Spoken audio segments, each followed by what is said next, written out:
መስከረም አንድና መስከረም ዛሬ መስከረም አንድ ላይ ነንና ምንድነው ያለው ግጥምጥሞሽ? አዲስ አመት ሲመጣ ጳጉሜን እንጠቀምና አዲስ አመት አቆማለሁ ላለው ወይ አምሽተን እንገባና መስከረም አንድ ነግቷል። ጌታን ብዙ ጊዜ ነበር መቀበል። ትላንትና ትመለከት ታይ የነበርክ ሰው ዛሬ ወደ አለማየት ደግሞ ስትመጣ ያለው ስሜት ትንሽ ከባድ ነው ብዬ አስባለሁ። ህመሙ እኛ ሀገርም አልተለመደም። አይነ ስውር ሼፍ የለም። ማሊያ ቀይሯል ይባላል። በደንብ ማሊያ መቀየር አናውንስ ማዳርግበትም ጊዜ ነው። ይሄን አጋጣሚ ተጠቅሜ የህይወት ያጋር ባደርጋት ብዬ አሰብኩት። መጀመሪያ ያየኋት ቀን ነው። ልክ እንደ ለቅሶ ደራሽ ነው ሰው የሚመጣው። መንገድ ላይ ሲያይ የሚያለቅሰው በዛ በጨለማ ካለሁበት አሁን አይነ ስውር ሆኜ ጌታን ያገኘሁበት ትልቅ ደስታ ነው ያለኝ።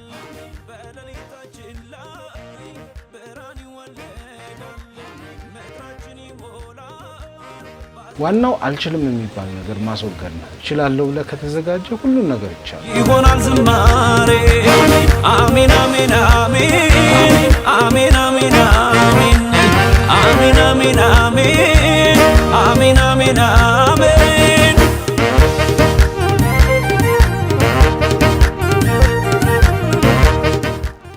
ውድ የማርሴል ቤተሰቦች እንኳን ለ2018 አዲስ ዓመት በሰላም አደረሳችሁ።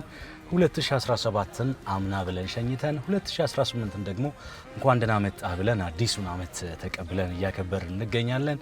የዘመን ባለቤት እግዚአብሔር ነው። ጌታ የተባረከ ይሁን። ይህንን አዲስ ዓመት ለሰጠን ጌታ ክብር ይሁን። ዛሬ በማርሴል ቴሌቪዥን ልዩ የበዓል ዝግጅቶቻችን ወደ እናንተ የደረሱ ቆይታ ያደረግን እንገኛለን። በልዩ የበዓል ዝግጅታችን ደግሞ በማርሴል የቤተሰብ ጥየቃ ሰዓታችን ወደ አንድ ቤተሰብ ጋር ጎራ ብለን በዓልን ከነሱ ጋር ደግሞ አብረን ልናሳልፍ ወደናል። ይህ ቤተሰብ በጣም የሚያስደንቅ ታሪክ ያለው ከዛ ባሻገር ደግሞ በዘንድሮ ጌታ ብዙ ድልና ብዙ ምርኮ በሰጠን የመልካም ወጣት ኤክስ2 ራይት 2017 ላይ ደግሞ ምስክርነቱን ሰጥቶናል። ይህ ሰው ማን ነው የሚለውን ደግሞ ከሱ ጋር ከቤተሰቦቹ ጋር በምናደርገው ቆይታ አብረን በዓልን እያሳለፍን እየተጨዋወትን ቆይታ እናደርጋለን። ብዙ ቁም ነገሮችን ታገኙበታላችሁ፣ ታተርፉበታላችሁ ብለን እናስባለን። አብረን እንጓዝ። በያላችሁበት መልካም አዲስ ዓመት እንዲሆንላችሁ እንመኛለን። ወደ እንግዳችን ቤት ጉዟችንን እንቀጥላለን። ይሆናል ይሆናል አዲስ ዘመን ጨለማው ይዋጣል በብርሃን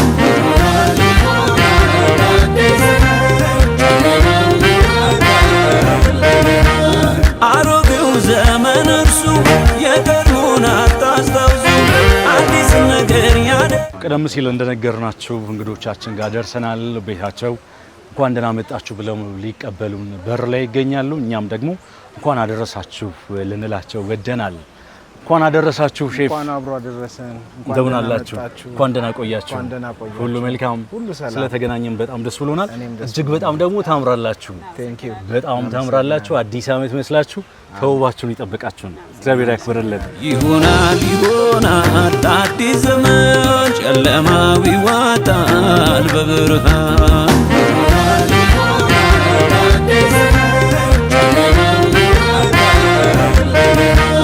አሮጌው ዘመን እርሱ የቀድሞውን አታስታውሱ አዲስ ነገር ያደርጋል እርሱ ፈጥሮ ይበቃል። አሮጌው ዘመን እርሱ የቀድሞውን አታስታውሱ አዲስ ነገር ያደርጋል እርሱ ፈጥሮ ይበቃል። ይበቅላል ይበቅላል አዲስ ነገር ይህማ ቀላል ነው ለእግዚአብሔር።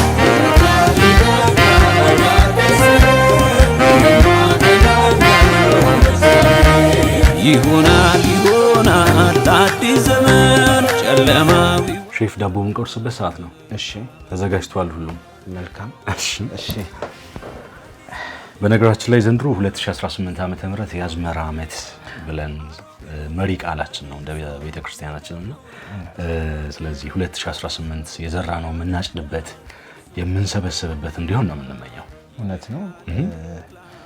ያለፈው ዓመታችንን ዞር ብለን የምናስታውስበትና የሚቀጥለው 2018 ደግሞ በመልካም ተቀብለን የዘራነውን ሁሉ እየሰበሰብን የምንኖርበት ወደፊት የምንራመድበት ዓመት እንዲሆንልን ነው የምንመኘው። አሜን አሜን። እና ዳቦውን ቆርሳለሁ በጌታ በኢየሱስ ክርስቶስ ስም የተባረከ አሜን። ይሆናል አዲስ ዘመን ጨለማው ይዋጣል በብርሃን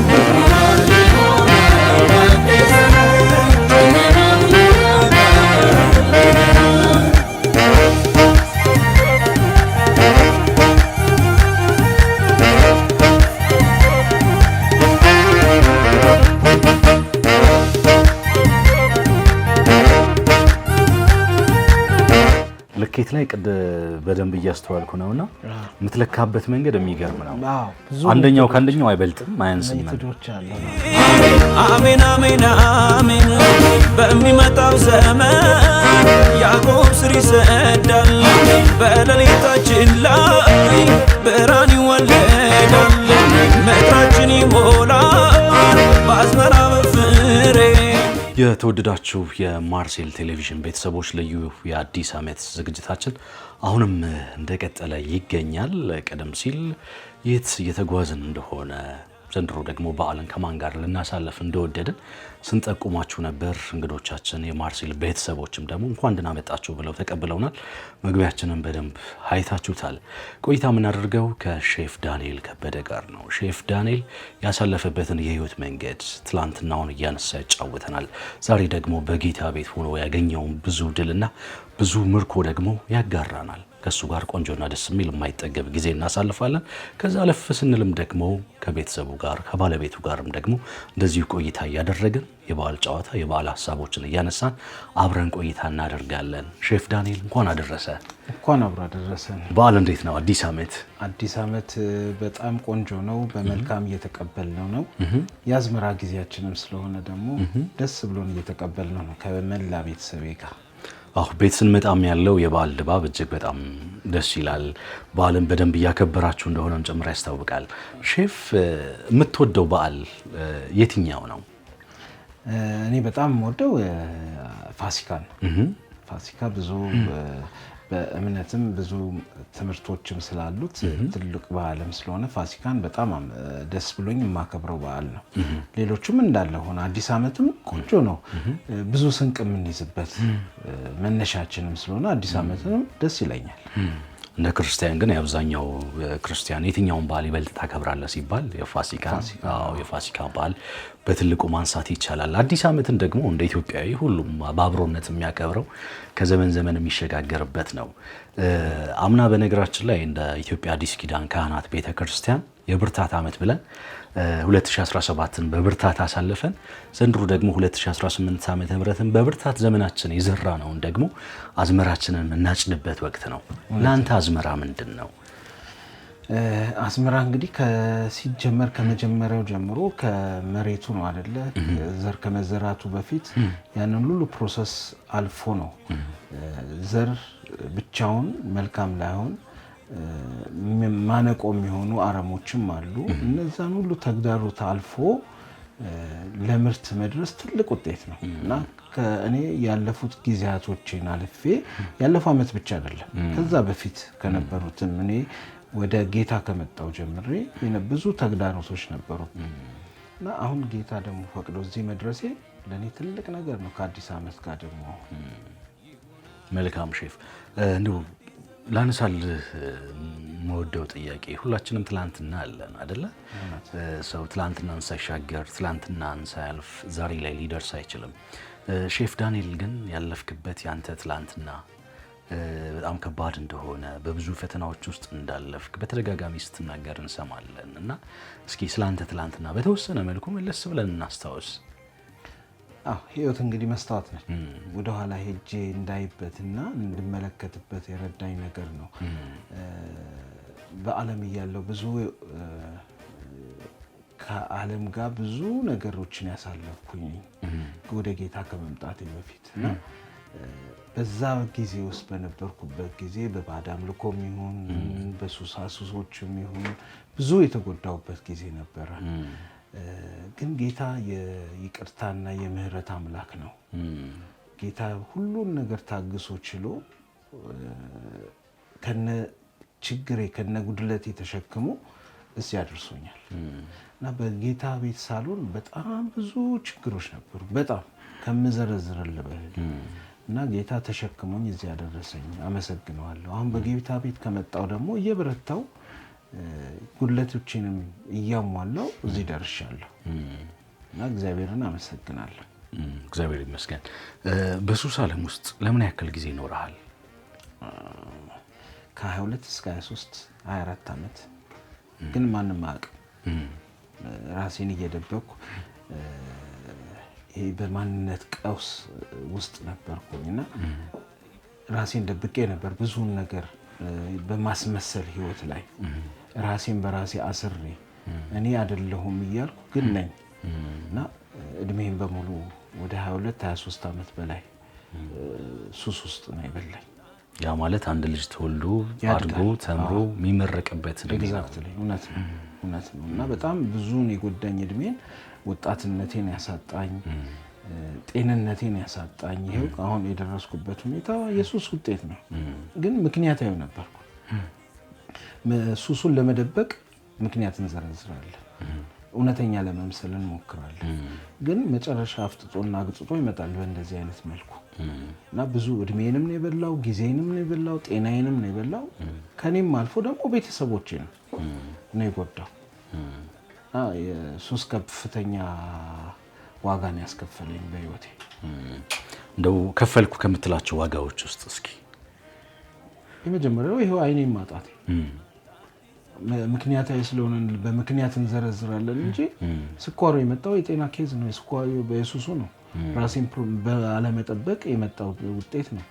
ከዛ ሲቀጥል ደግሞ ስኳሩ ወደ አይን መጣ። ሌላም ነገሮችም እየተከታተልኩ ነው እንጂ አሁን ያቆምኩት ወደ ሌላም ነገር ይመጣ ነበር። ወደ ጌታ ስመጣ ግን እነዛን ነገሮች በመተው ሱሶቹን ሁሉ በሙሉ በማቆም በአንዴ የቆመ ነገር አይደለም። ብዙ ትግል ነበረው። የተወሰኑ ነገሮች ናቸው በአንዴ የቆሙት። እግዚአብሔር ረድቶኝ ግን ሌሎቹን ቀስ እያልኩ ነው። ጓደኛ ምን መስላለሁ እያልኩ አብሬውን ነበር። ሱሱን እየተውኩ ነው አሁን ወደዚህ የመጣሁት እና ሌላ ደግሞ ትልቅ የጠቀመኝ በመማራቸው ትምህርቶች ደግሞ ውሳኔ ነገ እንዳልሆነ ዛሬ እንደሆነ ትምህርቶቹን ቀስ እያልኩኝ በቃ ቀስ እያለ በውስጤ ድሮፕ እያለ እየገባ ነገሮችን እየለወጠ መጥቶ እዚህ ደርሻለሁ። ሼፍ፣ እንደው ወደ ሙያ ደግሞ ልምጣ። መች ነው ይህንን ስራ የጀመርከው የምግብ ሙያን? ረጅም ጊዜ ሆኖኛል። 29-30 ዓመት ነው። ምንም ሌላ ፊልድ የለኝም። የምግብ ስራ ነው የተመረቁትም በዛ ስራ ነው የሰራሁት። ብዙ የተለያዩ ቦታዎች ሰርቻለሁ። ከስቲዋርድ ጀምሬ እስከ ዋና ሼፍ ነው የደረስኩት። በጣም ብዙ ሬስቶራንቶች፣ ሆቴሎች ሰርቻለሁ፣ አደራጅቻለሁ። አሁንም በማደራጀት ላይ ነኝ። አሁንም እየሰራሁ ነው፣ በስራ ላይ ነኝ ያለሁት። አይቻልም የሚል መንፈስ አስወግጄ በእግዚአብሔር ብርታት ይቻላል የሚለውን ሰንቄ አንግቤ እየሰራው ነው። ለሌላውም አርአያ ሆኛለሁ። እግዚአብሔር ይመስገን። ከስሬም ልጆች አሉ፣ እንቀሳቀሳለሁ። መልካም፣ ወደ ዋናው ጉዳያችን ደግሞ እንምጣ። ምክንያቱም እግዚአብሔር እንደገና አምላክ አይደለም። እውነት ነው። ትላንትና ከዛ ፈተና ከዛ የሱስ ዓለም ውስጥ ዳንኤል ከዚህ ውስጥ ሊወጣ አይችልም ብሎ ሰዎች በሚያስቡበት ወቅት ላይ አንተ ግን ከዛ አስከፊ ከሆነ ከሱስ ዓለም ውስጥ ወጥተሃል።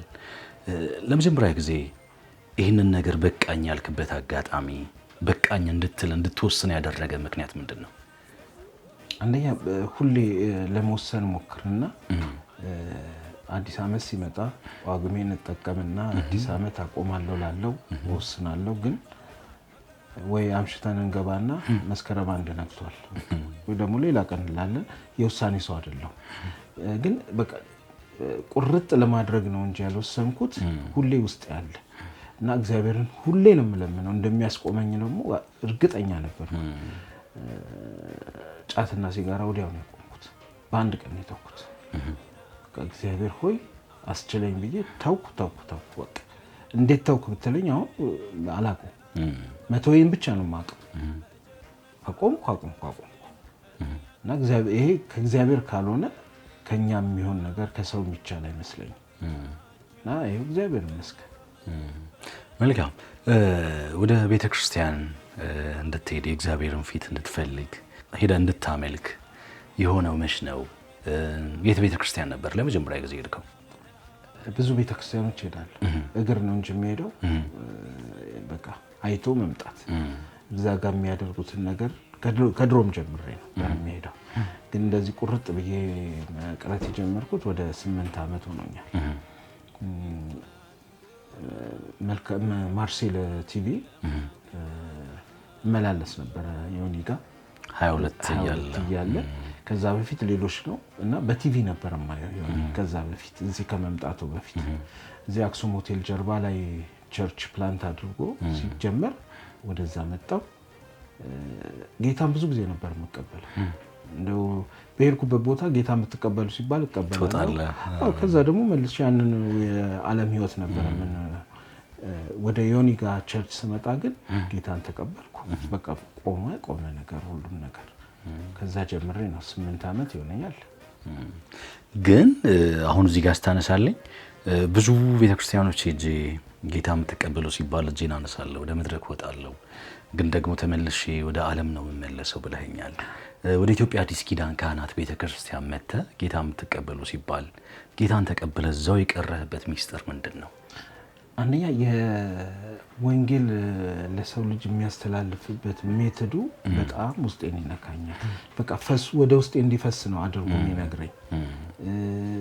አንደኛ በቃ በወጣትነቱ፣ ሁለተኛ እዛ ጋር ያለው አትሞስፌር ሁሉ ነገር ይገዛል እና እሱ የሚያስተምርበትና እኔ የምረዳበት ሜቶዶች ገጥመውልኛል።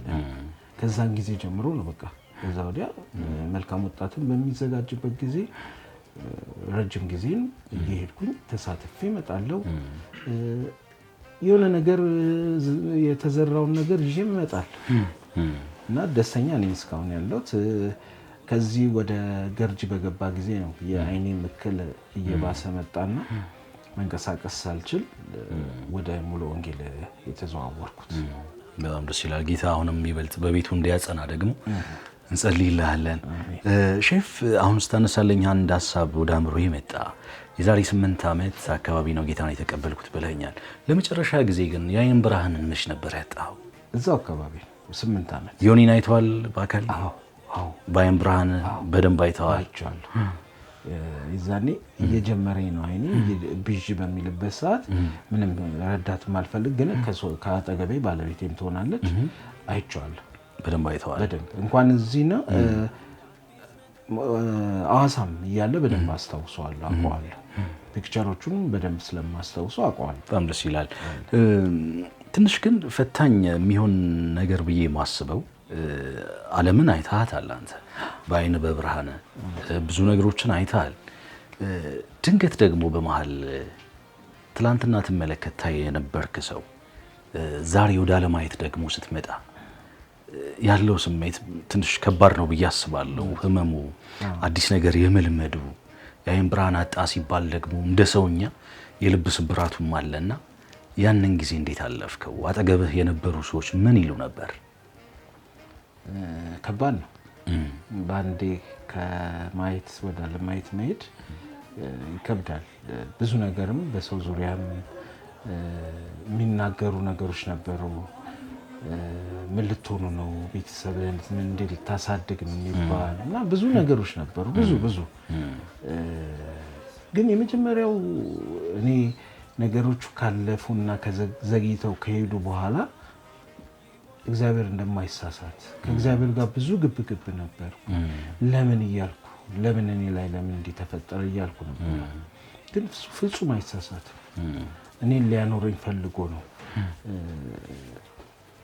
ብርሃኔን መመለስ ይችላል። ግን ብርሃኔ ሳይመለስ እግዚአብሔር የሚከብረው በእኔ ስለሆነ ያንን ደግሞ በደንብ ጠንቅቄ ስለተረዳው ለብዙም ሰው ደግሞ አሪያ እንድሆን ስላደረገኝ እግዚአብሔርን በጣም ነው የምባርከው፣ በጣም ነው የማመሰግነው አሁን ያለሁበትን ደረጃ እንጂ ዝም ብሎ ግን ያለፈ ነገር አይደለም። ከራሴ ጋርም ግብግብ ነበር፣ ከሰዎች ጋርም ብዙ ጥለውኝ የሚሄዱ ሰዎች ነበሩ እና ብዙ ቻሌንጆች አልፌያለሁ። ግን እነዛን ቻሌንጆችን እንደ እንቅፋት አላየኋቸው፣ እንደ መልካም ነገር ነው ተጠቅሜ እዚህ የደረስኩት። እግዚአብሔርም እየረዳኝ እኔ ብቻዬን ስላልኩኝ አጠገቤ ስላለ መልካም አድርጎልኛል ብዬ ነው የማስበው እግዚአብሔር እና ለመልካም ነው እንደዚህ ሆነው። ሁለተኛ በህይወቴ ደግሞ ትልቁን ነገር አመስጋኝ እንደሆነ ረዳኝ። አመሰግነዋለሁ እግዚአብሔር። ሁሉ የሱ ነው፣ የኔ አንዳች ነገር የለም። አንድም ነገር ማድረግ አልችልም፣ በእኔ ስልጣኑም የለኝም። እኔም የሱ ነኝ። እኔ በሱ የሱ በሆንኩኝ በሰው ንብረት ለምንድን ነው ይሄ በሆነ ይሄ ባልሆነ እያልኩ የምከራከረው? እሱ የወደደውን አደረገ። ያንን ደግሞ አምኜ ተቀብያለሁ። በቀላሉ አይደለም፣ ቻሌንጆች ነበሩ። እነዛን ቻሌንጆች እንደ ውጤት ወስጃቸው እግዚአብሔር ይመስገን ለዚህ ደርሻለሁ። ያው እናንተ ምስክር ናችሁ፣ በከፊል የሚያያችሁት ነገር እውነት ነው።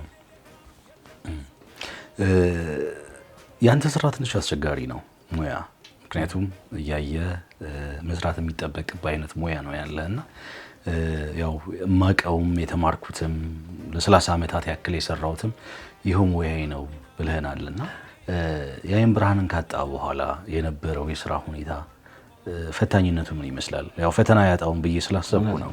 እውነት ነው፣ ፈተና አለው። ስፔሻሊ ያው በትልልቅ ሆቴሎች ላይ ነበር የምሰራው። ከዛ ቦታ ላይ ተመልሶ የመግባት ቻንሱ አልነበረም፣ እድሉ አልነበረም። ምክንያቱም አንደኛ አሜኔታ የለም በእነሱም ዘንድ፣ ሁለተኛ በእኛ ሀገርም አልተለመደም፣ አይነ ስውር ሼፍ የለም። ሲቀጥል ደግሞ በቃ የመቀበል እሱን ትቼ ራሱ ቤት ከተቀመጥኩ በኋላ የመጀመሪያ ክሬት ያደረግኩት ቢዝነስ ካርድ ነው። እሷን ብበትንና በሶሻል ሚዲያዎች ላይ ባስተዋውቅ ሰው ሊፈልገኝ ይችላል ብዬ ያንን አደረግኩ። አምኖ የተቀበለ አለ፣ አምኖ ያልተቀበለ ብዙ ነበር እና አንዳንድ በግላቸው የሚያሰሩኝ ሰዎች አሉ።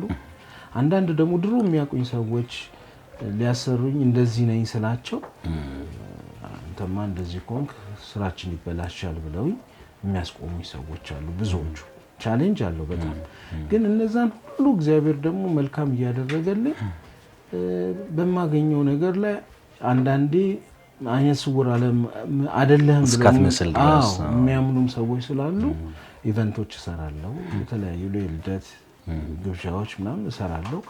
ሬስቶራንትና ሆቴሎችንም አደራጃለሁ። በይበልጥ አሁን ያለው ሬስቶራንት ማደራጀት ነው። ፋስት ፉድ እና ሬስቶራንቶችን አደራጃለሁ በይበልጥ እግዚአብሔር ይመስገን። እና ትልቁንም ደግሞ የምፈልገው እሱን ፓርት ነው። አሁን አይችልም የሚባለው እንደምችል እንዳሳይ። ሁልጊዜ ሰው በአንድ ነገር ዲፔንድ መሆን የለበትም። አንደኛ ነገ ምንድነው ዋስትናችን ምንም ከመሆን እና ያንን ነገር ሁላችንም አክሴፕት አድርገን ነገ በኔ ቢሆንስ በልጄ ቢሆን በቤተሰቤ ብሎ ማሰብ መቻል አለበት። እና እኔ ከነዛ ነገሮች ላይ ወጥቼ እዚህ ላይ ስለደረስኩኝ ይቻላል፣ መሰርተን መለወጥ እንችላለን እንጂ ተግዳሮቶች ብዙ ናቸው ያሉት በሰው ላይ አመለካከታቸው። ፈተና አይጠፋም። ያው ፈተና አይጠፋም። በእርግጥ እንቅፋትም ደግሞ አይምታ አይባልም አይደል? እንደውም አንዳንዴ እንቅፋት ይምታ ይባላል። እንቅፋት መጥቶ ወደፊት ነው ተስፈንጥራ የምትወርቀው። ስለዚህ እንደዚህ አይነት ፈተናዎች ደግሞ ሲመጡ እንደ አንድ አማኝ ደግሞ እንደ አንድ የወንጌል አማኝ እግዚአብሔር ባንተ ክብሩን ሊገልጥ አስበው እንደሆነስ? ምክንያቱም ትላንትና በጨለማ ውስጥ በነበርክበት በዓለም በነበርክበት ህይወት ውስጥ ብዙ ራስን ልታጣም ትችልባቸው አጋጣሚዎች አልፈዋል ብዬ አስባለሁኝ።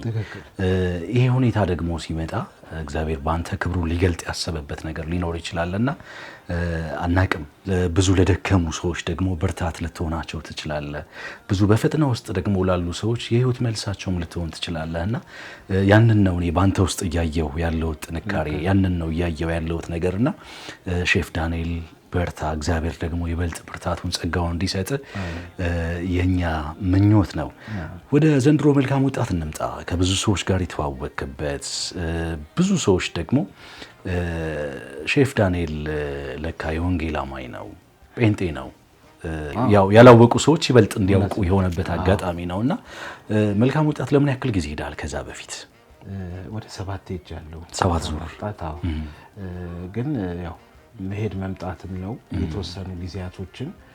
ግን ከ3 ዓመት ወዲህ ግን ያለው በጣም ውስጤን እየነካኝና የለውጥ ጊዜዎችም ነበሩ። ስፔሻሊ ወደ 3 አመቱ በጣም የተለወጥኩባቸው ጊዜዎች ልክ ይሄ የሰው ልጅ ተኝቶ ግሉኮስ እንደሚወስደው በቃ ድሮፑን ወደ ውስጥ እየገባ የዮኒ ትምህርቶች እየለወጡኝ ብዙ ነገሮችን ያደስኩበት የተቀየርኩበት በቃ ማንነቴን በቃ ፊቴን ያዞርኩበት ነገሮች ናቸውና የዘንድሮ ደግሞ በጣም የተለየ በቃ የለውጥ ጊዜ ነው። በጣም ውስጤን የተነሳሳው አላቅም የሆነ ነገር እግዚአብሔር ያዘጋጀልኝ ነገር አለ ብዬ ነው የማስበው በብዙ ነገር እና ራሴን ለዛ ነገር ደግሞ በጣም ሬዲ ማድረግ ሲቀጥል ደግሞ ድሮ ለማቀኝ ዝም ብሎም ለሚያይኝ ከዚህ በኋላ በቃ ምንድነው የሚሉት አንዳንዴ መለየው ነው እንትን ማሊያ ቀይሯል ይባላል። በደንብ ማሊያ መቀየር አናውንስ ማድረግበትም ጊዜ ነው ይሄን አጋጣሚ ተጠቅሜ እና በቃ ኢየሱስ ያድናል። አሜን ሃሌሉያ። ወደፊት ወደ ኋላ የለም ከዚህ በኋላ። ስለዚህ አሁን በተለይ በአገልግሎት ሊሆን ይችላል ይበልጥ ወደ የጌታን ፊት በመፈለግ በኩል ከትላንትና ዛሬ ያለህበት ሁኔታ ምን ይመስላል? ምክንያቱም የጠነከረ እምነት ነው አይደል እንደ የሚያሻግረን በጣም ጠንካራ እምነት አለኝ። ግን ያንን ጠንካራ እምነት የበለጠ ሰው ሲመሰክርልኝ ነው የምፈልገው። ቤተሰቦቼ አብረን እናመልካለን፣ አብረን መጽሐፍ ቅዱስ እንካፈላለን። ድሮ ያልነበረንን ህይወት አሁን በተሻለ አድርገን የቤት ህብረትም አለን። በትንሹም ቢሆን ወንጌልና እንከፋፈላለን። ልጆቼም በቤተክርስቲያን ታቅፈዋል፣ ያነባሉ። እግዚአብሔር በረዳን መጠን እኛም ውጭ ያወቅነውን የተማርነውን እዚህ ጋር እንደነሱ እናካፍላለን። እኔም ባለቤቴም ጥሩ ጊዜ አለን። የበለጠ ደግሞ እያጠነከረን እንመጣለን። ጌታ የተሻለ ደግሞ እንደርሳለን ብዬ አምናለሁ። መልካም። አገልጋይ ዮናታን አክሊሉ ባንተ ህይወት ውስጥ ምን አይነት አሻራ አሳርፏል ብለህ ታስባለህ? ምክንያቱም ጌታን የተቀበልከው ለመጀመሪያ ጊዜ በኢትዮጵያ አዲስ ኪዳን ካህናት ቤተክርስቲያን ነው፣ አዲስ አበባ አጥቢያ ጸንተህ የቆየው እንድትቆይ የሆነበት ቤተክርስቲያን ነው። ከዛ ቀደም ሌሎች ቦታዎች ጌታን ተቀብያለሁ ግን አልጸናሁም ስላልከኝ ነው እንደዛ ያልኩትና ከዛ ውጭ ደግሞ ከ7 ጊዜ አካባቢ የመልካም ወጣት ስልጠና ላይ ላለፉት 7 ዓመታት ሄደሃል። ብዙ የአገልጋይ ዮናታን አክሊሉ ትምህርቶችን ተሰማለህ፣ ስብከቶችን ታዳምጣለህ። ከፈተና እንድወጣ ምክንያት የሆነኝ ስደክም እንድበረታ ምክንያት የሆነኝ የአገልጋይ ዮናታን አክሊሉ አስተምሮ ስብከቶች ናቸው ብለህ ታስባለህ? ከሱ ጋር ያለህን ቁርኝት እስኪ ንገረኝ። አዎ ብዙ አሻራዎች ጥሎብኛል በውስጤ በጣም ብዙ። ስፔሻሊ ያው እዚህ ካየሁት ጀምሬ ያው መጀመሪያ በቴሌቪዥን እንትን ስለሆነ ስከታተለውም ነው። ከዛ በኋላ ከመጣ በኋላም ነገሮቹን ወጣትነቱን የሚያስተምርበትን ሜቶዱን ሌላ ዝባንክ የለው ኢየሱስና ኢየሱስ እና እኔ ደግሞ የምፈልገው የተጠማሁት እሱን ነበር። አንድ እሱን አገኘሁ። ሁለተኛ ደግሞ በመልካም ወጣት ትምህርት ላይ ሲሄድ የሚያስተላልፋቸው ህይወቶች በሙሉ በእኔ ህይወት ያሉትን ነው፣ ተጨባጩን ነው። ከኋላ የተከትሎኝ ያለ ሰው ነው የሚመስለው። ሁሉ ቦታ የሚያስተምራቸው የሚያስተላልፋቸው መልእክቶች በሙሉ 7ቱንም ዓመት የሚዳስስ ነው። አሁን ለምሳሌ እኔ እንዳልቆም ያደረገ ያው አንተ ቀድም ማልከኝ እንቅፋት እንዲያፈናጥር እንደገና ደግሞ መልካም ወጣት ማለት መቆም አማራጭ ያላደረገ ስለ እስረኛው ብትል ቁልፉን ያወጣው ቁልፉ ያ ሁሉ ህይወቴ ነው። መስታወቴ ከፊቴ መነጽርና መስታወትን ሲያስተምረን ረጅም ጊዜዎች ናቸው እና ንስርን ስለ ቢራቢሮ ምን ያልነካኝ ነገር አለ? እንደነገርኩ እንደ ድሮፕ ነው። ቀስ እያሉ ህይወቴን እየለወጠ እያደሰልኝ ነው እና እያበረታኝ ነው። የሱ ምን የትኛውን ልጠቅስልህ እችላለሁ? ሁሉም መልካም ነገር ነው እና በህይወቴም ጸንቼ እንድቆይ ለምሳሌ ያኔ ጌታን ተቀበልኩ ብዬ ወጥቼ ከሰዎች ጋር ተቆጥሬ ወጣና መልሼ ወደ ዓለም ወደ ጓደኞቼ የሚደረገውን ነገር ነው ማለት ነው። እንደገና ደግሞ ምን አንድ ባልሰከር አንድ ሁለት ወጣጣ ነው ካልሰከር የሚባሉ አባባሎች ነበሩ። ግን ከዚህ ከመጣው ጀምሬ አቁምኩ። እግዚአብሔር መልካም ነው። ለዚህም አብቅቶናል። አሜን አሜን። ቆንጆ ቆይታ እያደረግን ነው። ከቆይታችን ብዙዎች ብዙ ትምህርት ይወስዱበታል ብለን እናስባለን። ካንተ ጋር እንቀጥላለን ጨዋታችንን። ከዛ በፊት ግን ደግሞ ከቀረጻ በፊት እኔ ማዘጋጅላችሁ ምግብ አለ ብለኛል። ስሰራ አካላይ ሳታዩኝ አትሄዱም ብለኛል አይደለ? ስለዚህ ካንተ ጋር ደግሞ የተወሰነ ውጭ ላይ እንውጣና የምናበስለው ምግብ ይኖራል። ከዛ ደግሞ ስንመለስ ከተወዳጇ ባለቤት መስከረም ላይ ሆነን መስከረምን ደግሞ አጠገባችን አስቀምጠን ስለ ፍቅር ህይወታችሁ፣ ስለ ትዳር ህይወታችሁ፣ ስለመጣችሁበት መንገድ እያነሳን ደግሞ እንጨዋወታለን ማለት ነው። እንጨዋወታለን። በዚህ ላይ ደግሞ ባለቤቴ ከዚሁ ከአዲሱ ዓመት ጋር ለኔ ብዙ ነች። በኋላ የምንጫወተው ነው። የለችም ብለህ ነው እና ለኔ መስከረም ነች። እንደ ስሟ እንደ አዲስ ዓመትም ትልቅ ነች መስከረም። መልካም። እሷ ባለችበት በደንብ እንጨዋወታለን። ወደ ምግብ ማብሰሉ እንሄዳለን። ልብሳችን አንተ ያው ለብሰን ትቀይራለህ፣ እኔ ባለሁበት ነው የምቀጥለው። ከዛ ስንመለስ ደግሞ እንደዚሁ ከመስከረም ጋር አጠገባችን አስቀምጠን ስለ ፍቅርና ትዳር ህይወታችሁ ያነሳን ደግሞ ቆንጆ ጊዜ እናሳልፋለን። የተወደዳችሁ የማርሲል ቤተሰቦች ልዩ የበዓል ቆይታችን እንደቀጠለ ነው። በማርሲል የቤተሰብ ጥየቃ ሰዓታችን ሼፍ ዳንኤል ቤት መተን ከሱ ጋር ቆንጆና አስደሳች ቆይታ እያደረግን እንገኛለን። እኔ ያበሰልኩትን ምግብ ደግሞ መቅመስ አለባችሁ፣ ሳበስል ማየት አለባችሁ ብሎናልና ከሱ ጋር ወጣ ብለን ኩክ እናረጋለን። ሼፍ ዳንኤል እንዴት ነው የሚሰራው ባለበት ሁኔታ የሚለውን አብረን እንመለከታለን። በእርግጥም እንደምንደነቅበት ተስፋ አረጋለሁኝ። ምክንያቱም ልበ ብርሃን ነው ሼፍ ዳንኤል እና እሱን እንመለከታለን። ስንመለስ ደግሞ ከውድ ባለቤቱ መስከረም ጋር እንደዚሁ ሰብሰብ ብለን አሁንም ጨዋታችንን የምንቀጥል ይሆናል። በያላችሁበት መልካም ጊዜ፣ መልካም በዓል። አሜን አሜን አሜን። ጭንገፋና ሞት ጠላት ያወጀ በቸርነት ዓመታትን እርሱ ያቀዳጀ በድል ይመራናል ቀድሞ ከፊታችን ምንታመንበት ብርቱ ነው ጌታችን። አሜን አሜን አሜን አሜን። ከሼፍ ዳኒ ጋር ልዩ የበዓል ቆይታችን አሁንም እንደቀጠለ ነው። ሼፍ ቤት የመታችሁ እንዴት በበዓል ቀን ብሎ እኔ ያዘጋጀሁትን ሳትቀምሱ አትመለሱም ብሎን እንግዲህ ሊያዘጋጅ ተዘጋጅቶ ጠብቆናል። ሼፍ ምንድን ነው የምታዘጋጅልን? እንኳን ደህና መጣችሁ። ዛሬ የማዘጋጀው የዶሮ አሮስቶ እንዴት እንደሚሰራ በሙሉና ተቆራርጦ በኦቭን ውስጥ እንዴት እንደሚበስል ነው ማሳያችሁ። በዛውም ደግሞ ያው እንደምትመለከቱኝ አይነ ስውርም ስለሆንኩኝ አይነ ስውር ደግሞ እንዴት እንደሚሰራ አይቻልም የሚባል መንፈስ የለም። ከጌታ በታች ሁሉን ነገር ይዘን እንጓዛለን፣ ጌታን እናስቀድማለን ብለን ጌታም እየረዳኝ እዚህ ደርሻለሁ። ምግቦችን ጣፋጭ ምግቦችን እሰራለሁ፣ እየሰራውም ነው አሁን እና ዛሬ የዶሮ አሮስቶ ነው የምሰራው። ወደ አሰራሩ ደግሞ እንሄዳለን። እኔ ለማየት በጣም ነው የጓጓሁት። ምክንያቱም ቀደም ሲል እንደነገርከኝ ያው ትንሽ ቻሌንጆች አሉት። በእርግጥም ግን ደግሞ ለአንተ ነገሮች ቀላል ሆኖ ጌታ ረድቶ በብዙ መልኩ ጤናማ የሆነ ሰው እንኳን ሊያደርግ የማይችላቸውን ነገሮች ስትከውን የማይቻለው ከዚህ ቀደምና አሁን ደግሞ ዶሮ እየበለትክ ልታሳየን ነው። አዎ ዶሮ እንዴት ነው የምትበለተው? ዶሮ ወጥ እንደሚሰራው ነው ወይንስ? አይ እንደዛ አይደለም። በእኛ ሙያ ላይ አንድ ሙሉ ዶሮ 4 ቦታ ነው የምትገነጠለው። እሱን እንዴት እንደሚገነጠል አሳያችኋለሁ። አሁን ጊዜውም ተሻሽሏል። 4 ብልት ነው የሚሆነው ማለት ነው። 4 ብልት ነው የሚሆነው። ሙሉንም እንሰነጥቀዋለን። እንደገና በብልት ደግሞ አውጥተን ኦቨን ውስጥ በተቆራረጠ እንሰራለን። እንግዲህ ደንቶቹንም እንዴት እንደምለየው ይሄንንም እንዴት እንደምለየው ይቻላል። ሁሉ ነገር ይሰራል እና አሁን ወደ ስራው ማሄድ እችላለሁ። እኔም የማግዝ ነገር ካለ አግዛለሁ ባለኛ ቀን። ነገሮቹን ደግሞ ለማስረዳት እዚህ ጋር ሙሉ ዶሮ አለ እንደሚታየው። እዚህ ጋር ደግሞ ቬጂቴብሎችና ቅመሞች አዘጋጅተናል። ምን አለ እስኪ? ቅመሞቹ የተለያዩ ናቸው። ቅመሞቹን እኔ ሴንስ የማደርገው በማሽተትና በመቅመስ በመንካት ነው። ከአንዱ መለየው።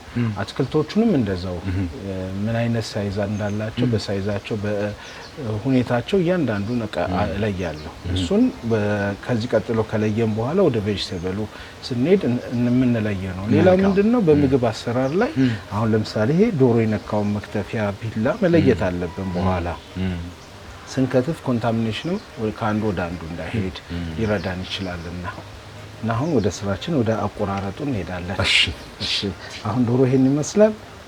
ወደ ብልት አወጣጡ እንሄዳለን። ቆዳው ይገፈፋል? አይገፈፍም ቆዳው።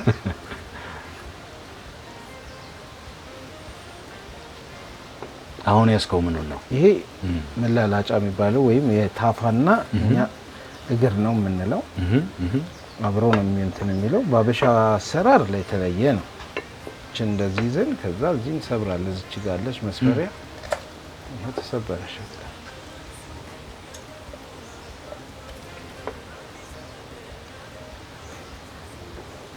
ግን ይህንን ልምድ እንዴት አዳበርከው? ከዚህ ቀደም የአይን ብርሃንን ሳታጣ በፊት ያው ይህንን ሙያ ትሰራ እንደነበር አውቃለሁኝና ከዛ በኋላ የአይን ብርሃንን ካጣ በኋላ አልከበደህም? ትንሽ መክበድ ይከብዳል። ግን ብዙ ጊዜ ያው በብርሃን በነበረኝ ሰዓት ስለማውቃቸው ነገሮቹን ኢዚ አድርጌ ነው የወሰድኳቸው። ምክንያቱም ተጨማሪ ነገር የሚመጣ ነገር ያለ ድሮም ስማቃቸው ነገሮች ስለነበሩ እነሱ ላይ እና በመዳሰስ ሁሉን ነገር ይሰራል። ይሄውን ተለያየ በቃ አልሳትከውም። ራሱ ቀደም የመጀመሪያው ነገር ስትገነጥልበት የነበረበት ቦታና አሁን ተመሳሳይ ነው። በቃ ይሄውን እንደዚህ አድርገን ይሄ በቃ ይሄው ሌጉ ነው እግር ነው። ይሄ ኋላ እግር ይሄ ኋላ እግር ነው። እቺ ላይ ደግሞ ፓርቷ እዚች ጋር መለያው እንዲህ ስናረጋት ትታወቀናለች። እሷን አሁን ለሁለት ይቆረጣለች። ይሄ ማርኔት ስናደርገው ወደ ውስጥ እንዲገባ እንደዚህ እንጠቀማለን። ምን ላግዝህ ነው? ምንም አንቋ ይሄው ፓርቱ ራሱ ይታወቃል፣ ይመራሃል። ይሄ ታጥቦ የተዘጋጀን ዶሮ ስለሆነ ይሄን ይመስላሉ። እሺ ይሄን ደግሞ ወደ ማሪኔሽን እንገባለን። እሺ እዚህ ጋር ደግሞ እዚህ ጋር ብረስት አለ፣ ደረቱ ዋናው ደረቱ አለ። ይሄንንም ለማውጣት ለማሳየት ካስፈለገ እዚህ ጋር አላት ራሷ የፈረሰኛ መለያዋ እሷ ጋር እናደርጋለን። ሁለት ቦታ ነው የሚከፈለው ማለት ነው። ፈረሰኛ ሁለት ነው፣ ግራና ቀኝ ነው መለያየው።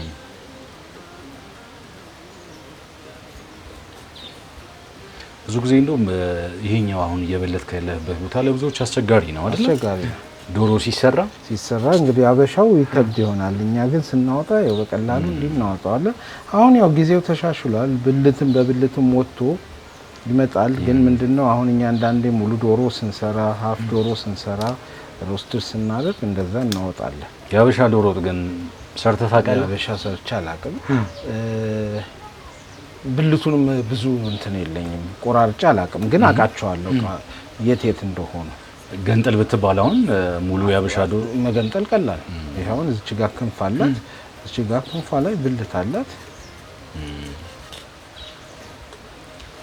በጣም የሚገርመው ሼፍ፣ ያው ድንቅ ስጦታ ነው በራሱ ይህንን ማድረግ መቻል። ምክንያቱም ሰዎች አንዳንዴ አካላችን ጎደለ ወይም ደግሞ እንደ ድሮ እንደ መጀመሪያው ጤናማ አይደለንም ብለው ተስፋ ቆርጠው ሰዎች የሚያዩበት ቤት የሚቀመጡ ብዙ ሰዎች አሉ አይደለም? በጣም ለነዛ ሰዎች ምን ትላቸዋለህ? አንደኛ ተስፋ አይቆረጥም። በምንም መልኩ የመጣውን ነገር አክሴፕት አድርጎ ወስዶ ወደ ውጤት ወደ ፕሮዳክት መቀየር ነው እንጂ ያ ነገር ተፈጠረ ለምን ቢባል መመለሻ የለንም። ግን ያንን ለምን የሚባለውን ትተን ወደፊት ያለውን ቀጣይ ህይወታችንን በምን መልኩ አሬንጅ ላድርገው፣ በምን ልምራው። ግን መጀመሪያ ሁሉ ነገር እግዚአብሔር ሲያድር ነው ሲሰጥ ነው። ከእግዚአብሔር ጋር ያለውን ግንኙነታችንን ጠበቅ ስናደርግ ነው። አለበለዚያ ዝም ብለን የምንቀመጥ ከሆነ ምንም የሚሳካ ነገር የለም። ግን በጤነኛም ህይወት ላይ ቻሌንጆች አሉ። ስላየን ስለተመለከትን ወይ ሌላ ነገር ስለጨመርን አይደለም። በተሰጠን ነገር ላይ አሜን ብለን የወደፊት ህይወታችንን ማሳለጥ ነው ብዬ ነው የማምነው። አሁን ደግሞ ወደሚቀጥለው እንሄዳለን። ይሄ ዶሮ እንደዚህ ሆኗል። ወደ ምላግዝ ምላቃብለን ቦሏን ቦል ውስጥ እንዲህ እንከትና እሺ ከዛ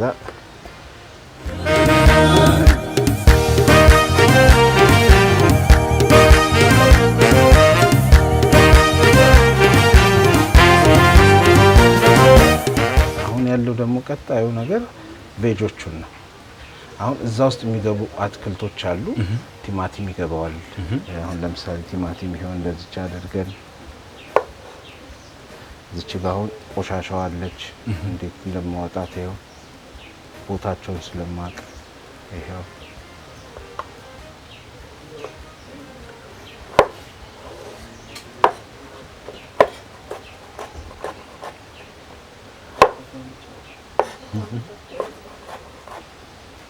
ቲማቲም እንደዚህ ነው። ግን እንደዚህ ስትከትፍ እጅን የቆረጥክባቸው አጋጣሚዎች የሉም?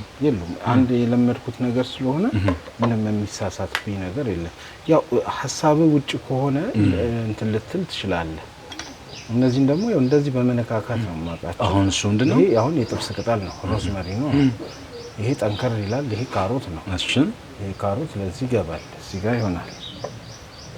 ሌላ ደግሞ ምን አለን? ይሄ ጥብስ ቅጠል ነው። ጥብስ ቅጠል ነው እሱ። ወደዚህ ፊት ለፊት አካባቢ ካሮት፣ ይሄ ኦኔን። እሺ እነዚህ እንግዲህ የምንከታቸው፣ እነዛ ደግሞ በኋላ የምንከታቸው ናቸው። አብረን ይሄንን እንከትፋለን አሁን። እሺ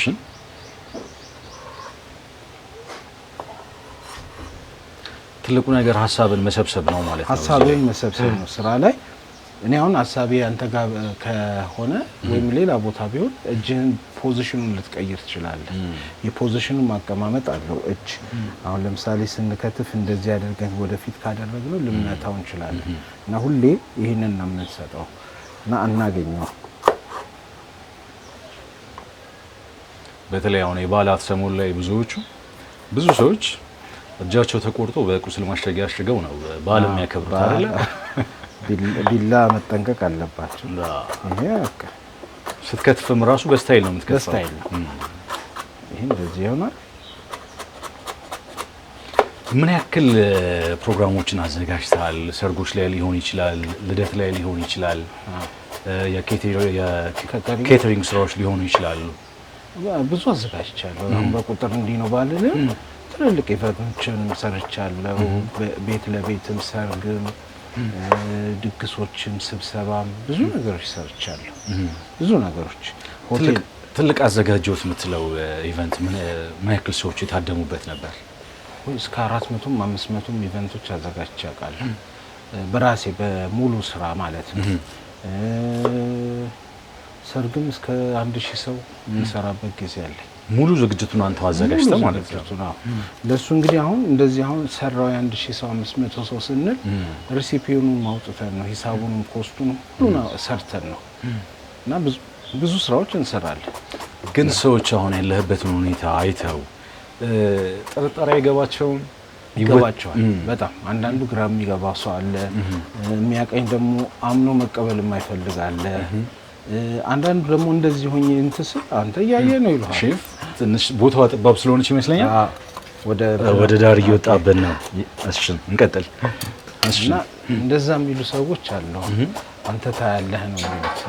እና አሁን የግድ አይን ስላየ አይደለም የምትሰራቸውን ስራዎች ፎከስ አድርገህ የምትሰራበት ነገር ከሆነ በቃ ምን አይናማውንም ታስንቃለህ።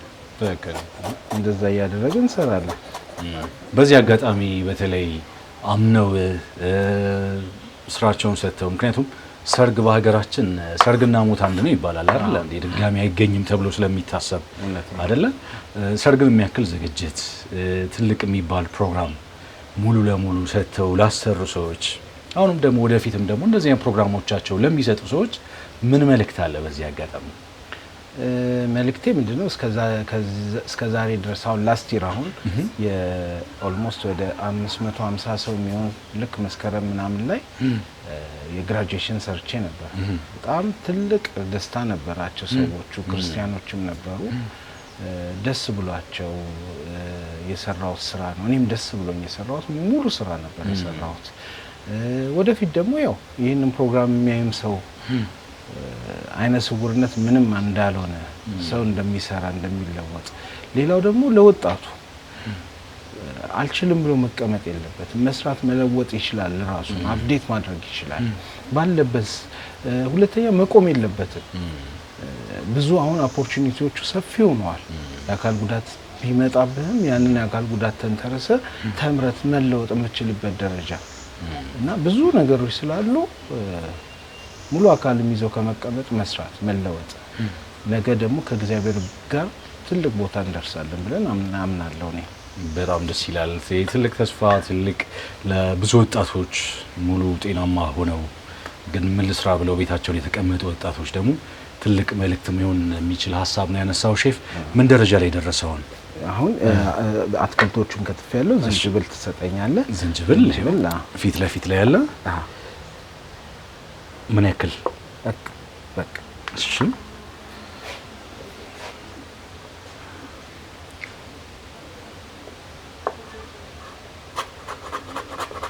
አንዳንዴ አሁን እንደዚህ ፕሮግራሞች ላይ ኪችን ውስጥ ሲሰሩ ረዳቶች አሉ። ሰው ያው የተለያየ አይነት ባህሪ ያለው አይደለ? ጠንክሮ የሚሰራ ሰው አለ፣ አያየኝም ብሎ ደግሞ የሚለግምም ሰው አለ። እንዴት ታውቃቸዋለህ? እንዴት ትለያቸዋለህ? የመጀመሪያ ደረጃ የሚሰጠው ፖርሽን አለ። በዛ ፖርሽን ትፈትነዋል።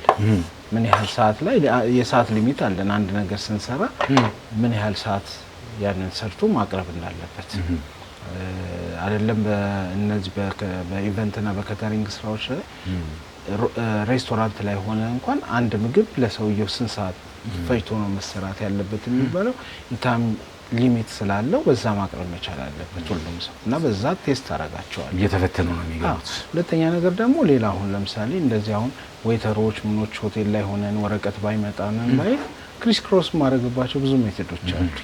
ሰው በማስነበብ ሊሆን ይችላል። ሁለተኛ ነገር ደግሞ ከሄደን በኋላ ሰው አሁን ደግሞ ጊዜውም እየተሻሻለ ነው። በታብ መጥቷል። አሁን በኦርደሮች በዛው ኪችን ላይ ሁሉን ነገር የምትጠቀምበት ስለሆነ ነገዛው ደግሞ እኛም ተምረን ብሬል ተምሬም ጆዋዝንም ተምሬ ያንን ነገር ማነብበት የምሰማበት ነገሮች ይፈጠራሉ ብዬ አምናለሁ። መልካም። ዋናው አልችልም የሚባል ነገር ማስወገድ ነው። እችላለሁ ብለህ ከተዘጋጀ ሁሉን ነገር ይቻላል። ይቻላልን ባንተ ያየን ነው። አፍ አይሰጥም አይደል እንዴ? እውነት ነው። እና ይቻላል ይቻላልን ባንተ ያየን ነው። ብዙ ወጣቶችን አእምሯቸውን መቀየር የሚችል ማስተማር የሚችል አንዳንዴ ቆመው የሚመሰክሩ ሰዎች አሉ አይደል? ትላንትና ያለፉበት ህይወት የመጡበት ህይወት መንገድ ልክ አንተም ደግሞ ለዚህ ዘመን ወጣት በዚህ ዘመን ደግሞ ሙሉ ጤና ይዞ ላለ ለየትኛውም የህብረተሰብ ክፍል አንተ ቆመ ማስተማር የምትችል ቆመ መመስከር የምትችል ሰው በመሆን አንተን ስላገኘን እጅግ በጣም ደስ ብሎናል። እድለኞች ነን እኛ በግላችን። እኔም አመሰግናለሁ። በጣም እናመሰግናለን።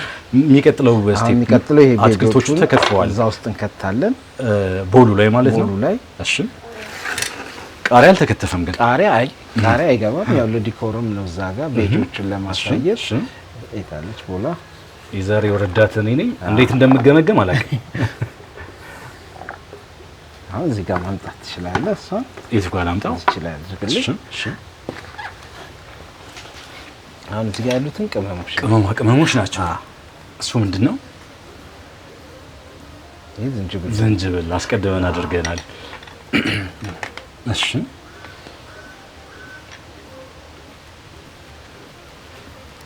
ይሄ ቀረፋ ነው። እሺ። ቀረፋ እንጨምራለን። በፒንች ዶሮም ትንሽ ስለሆነ በጣት እንጨምራለን። ልቀበልን። እሺ። አንዳንዷን ብትሰጠኝ ትችላለህ። እሺ። እሺ። አሁን ምንድነው የምንጨምረው? ጨው ሽታ የለውም ግን ያው በእጅ ነው የሚለየው በቴክስቸር እናደርጋለን። ግን ስፔሻሊ ያው በማንኪያም ብንጠቀም የተሻለ ነው። እሺ። እኔ ልቀበል። ይሄስ ምንድነው የምናደርገው? ይሄ በርበሬ ነው። ቁንዶ በርበሬ። ያው የማቃጠል አይነት ስሜትም አለው ስታሸተው። ለዛ ነው ምንድነው አንዳንዴ ፈስ ካለበት እንትኑን ኃይሉን ሊቀንስ ይችላል። ይሄ በርበሬ ነው፣ የአበሻ ቀይ በርበሬ ማለት ነው። ትንሽ እናደርጋለን። ያው ቤታችን ባለን ነገሮች እነዚህ እንሰራለን። እሺ። ቀጥሎ ደግሞ አንድ ቅመም አለ። አሁን ነው የሚደረገው ወይስ? ጋርሊክ ነው። እሺ። ነጭ ሽንኩርት እናቆየዋለን። እናቆየው። እሺ። ትንሽ ማንኪያ ብትኖሩን ጥሩ ነበር። ይቅርታ እኔ ነኝ ያላቀበልኩት። ማንኪያ እዚች ጋር ጥብስ ቅጠል አለ። በምን አይነት መልኩ ነው የምጨምረው? እሷን እንደዚህ ያው ገልጠል ንጹህ ታጥቦ የተዘጋጀ ስለሆነ ምን ያክል ደቂቃ ይወስድብናል ከዚህ በኋላ ተዘጋጅቶ እስከሚመጣ ድረስ? ይሄ ከ150 እስከ 200 ዲግሪ ባለው ሙቀት ላይ ጨምረን በ30 ደቂቃ ይበስልናል። ዘይት አለ። አዎ ዘይቷን ያው ኪችን ላይ ደካማ ስለሆንኩ ነው በነገራችን ላይ ስሰጥ። በግራና በቀኝ ነጥብ ያስቀንሳል አይደል? ትንሽ እና ይሄ እንደዚህ አድርገን ይሄን ወደ ኦቨን እንከታለን ማለት ነው። እንዲያዝስ ተምረን ይሄን ይመስላል። ይሄ አሁን በተቆራረጠ ነው። በሙሉ ዶሮ ከሆነ ደግሞ ይሄንን የተቀመምናቸውን ቬጂቴብሎች ሙሉ ዶሮ ውስጥ እናጎርስና ኦቨን ውስጥ እንከተዋለን። አሁን ለምሳሌ በሙሉ ዶሮ ሽያጭ አለ፣ ሃፍ ሮስት አለ። በነሱ ከጎናቸው ደግሞ ሳይድ ዲሾች ይኖራቸዋል። እንደዛ አድርገን እንትን እንላለን። ይሄ ቢቻል እንዲማርኔት ሆኖ አንድ 10-15 ደቂቃ ቢቀመጥ የተሻለ ፍሌቨሩን የመያዝ እንትን አለው። ቆንጆ ሆኖ እንትን ይላል። ብርሃን ይወለዳል፣ ምድራችን ይሞላል በአዝመራ በፍሬ፣ በእልፍኛችን ደስታ ይሆናል። ኦቭን ደግሞ ቤታችን ባለው ነገር ላይ መጠቀም እንችላለን። በየትኛውም አይነት ኦቨን ማለት ነው። በዳቦ መጋገሪያ ይሄው በኔ ዳቦ መጋገሪያ እንዲንደረድራለን እንዲናደርጋለን። እሺ ምን ላግዘን ሼፍ? ምንም አንተ አሁን የምትነካው አይደለም። እሺ እንትን እንዳትል። እሺ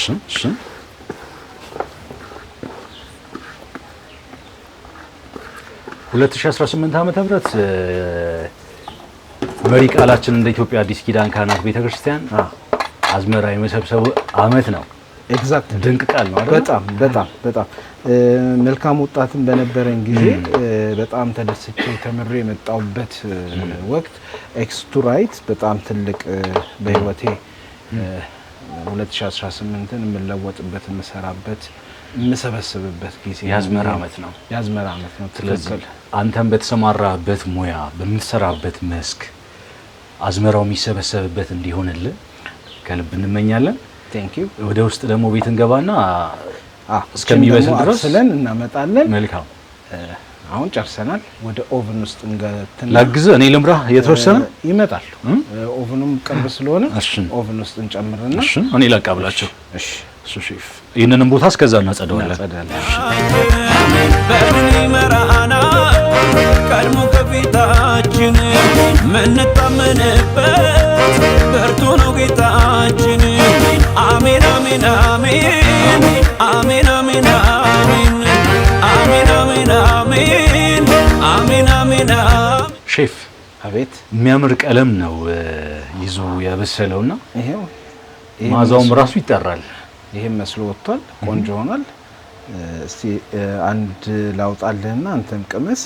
ይሄው ቆንጆ ሆኖ ወጥቷል። እንግዲህ ቸኩያለሁ እስከቀመስ ድረስ። እሺ ላቅመስ እስቲ። እንግዲህ እዚህ ላይ ነው አሁን አንዳንዴ የአይን ፍላጎት የሚያስፈልገን እዚህ ቦታ ላይ ስናወጣ ያስፈልገናል። እንደዚህ እስቲ እናንተ ደግሞ አግዘኝ።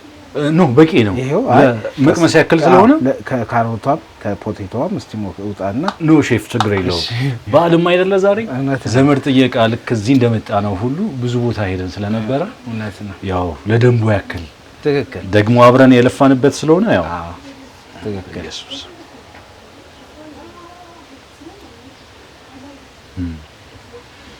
ቆንጆ በስሎ አበሳሰሉም በጣም ግሩም ነው። ኦኬ።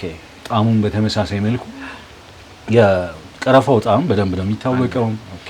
የነጭ ሽንኩርቱም ልክ እንደዛው አለው። ከምንም በላይ ደግሞ አበሳሰሉ ቀይ ነው። እንደዚህ አጋም መስሎ ነው የበሰለው። አጋም ይባላል አይደል? እውነት ነው። በጣም ወድጄዋለሁ። እጅህ ይባረክ ሼፍ። አሜን አሜን። እጅህ ይባረክ። ሌላ ምንም አንልም። ይቻላል የምንለው ለዚህ ነው። ልክ እንደዚህ ሁሉ ደግሞ ሼፍ ዳኒን ማሰራት የምትፈልጉ ቤታቸው ዝግጅት ኖሯቸው በዓል ኖሯቸው ለድግስ፣ ለምርቃት፣ ለሰርግ ብቻ ለየትኛውም አይነት ፕሮግራማችሁ ሼፍ ዳኔን ልታናግሩት ልታሰሩት ትችላላችሁ። የስልክ ቁጥር አድራሻውን እናስቀምጣለን፣ እሱን ቀጥታ የምታገኙበትን። ይህም ደግሞ ሌላ አገልግሎትም ጭምር ስለሆነ ማለት ነው። ሼፍ በጣም አመሰግናለሁ፣ ወድጄዋለሁ። እኔ በጣም ነው የማመሰግነው። እግዚአብሔር ያክብራችሁ። ከልብ እናመሰግናለን። ውስጥ ደግሞ እንገባና አሁን ቀደም ሲል ጀምረን ያቋረጥነውን ጨዋታ እንቀጥላለን። እሺ፣ በዓልም አይደለም የበዓል ወግ እያወጋን ቆይታችንን እንቀጥላለን። እሺ ነገር ይህማ ቀላል ነው ለእግዚአብሔር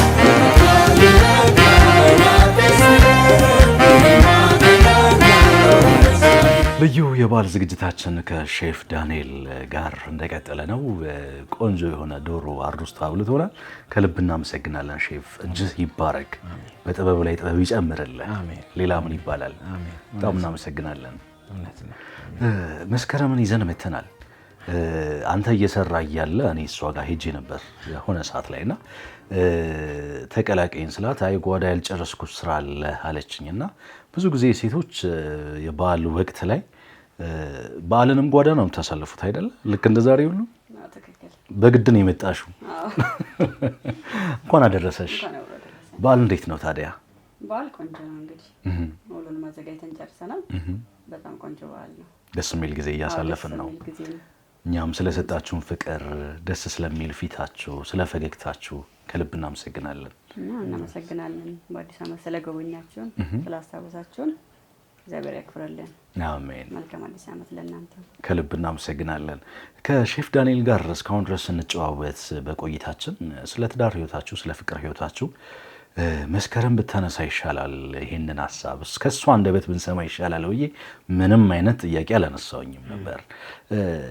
መስኪ ከሼፍ ዳንኤል ጋር ለመጀመሪያ ጊዜ የተዋወቃችሁት መች ነው? 2002 አካባቢ ነው የተዋወቅነው። ያው ሁለታችን ሆቴል ሰራተኛ ነን። በዛ አጋጣሚ ነው የተገናኘነው።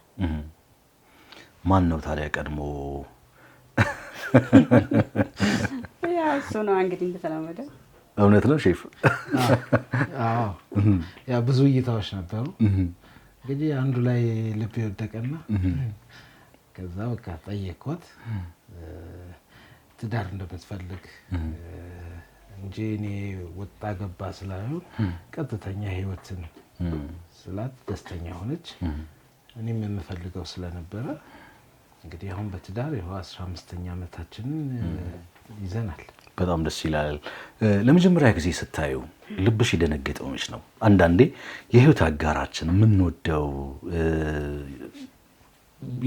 ከኛ ጋር አብሮ በህይወት የሚዘልቅ ሰው ሲሆን የልብ ምታችን ሁሉ ይለያል አይደል? የሚሰማን ስሜት እንደዛ አይነት ስሜት የተሰማሽ መች ነበር? ሼፍ ዳንኤል ላንተም ነው ይሄ ጥያቄ በነገራችን ላይ ግን መስከረም አስቀድማ ትመለስ።